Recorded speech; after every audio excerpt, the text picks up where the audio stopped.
తరలించేవారు. వాళ్ళు కేవలం మాటలతోటి వాళ్ళ ఆవేదనని అసంతృప్తిని తెలియజేస్తున్నారు తప్పితే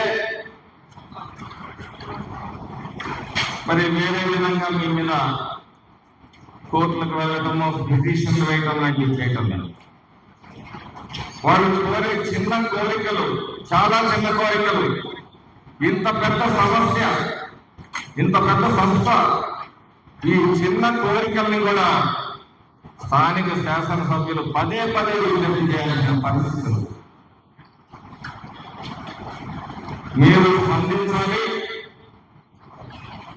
ఈ వెనుకబడిన పల్నాడు ప్రాంతంలో పరిశ్రమలు రావాలి అన్న కూటమి ప్రభుత్వం ఆలోచనకి మరి మేము పూర్తిగా ప్రజల పక్షాన ఉండి కూడా మేము సహకరిస్తున్నాం. ఎక్కడా మీకు ఇబ్బంది జరగనివ్వట్లేదు, ప్రభుత్వ పరంగా కానీ ప్రజాప్రతినిధుల పరంగా కానీ.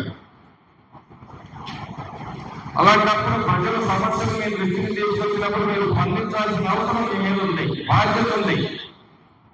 దీనివల్ల లాభపడేది మీ సంస్థ. గాంధీలో కంటిడేయడానికి మీరు వెనకాడకూడదు. ఉదాహరణ ప్రదర్శించాలి. ఈ నాలుగైదు పట్టణ మొత్తం కూడా మీరు దత్తత తీసుకోవాలి. మీరు భూములకి రేట్లు ఇచ్చామంటారు. కొంతమంది గురేటి పరిస్థితుల్లో కూడా రైతుల దగ్గర నుంచి భూములు ఇవ్వాల్సిన పరిస్థితి వచ్చిందా? అలాగే మరి ఇందాక చెప్పాం, ఊరు పక్కనే మీరు మైనింగ్ చేస్తూ హెవీ ట్రాన్స్ఫర్ చేస్తున్నారు.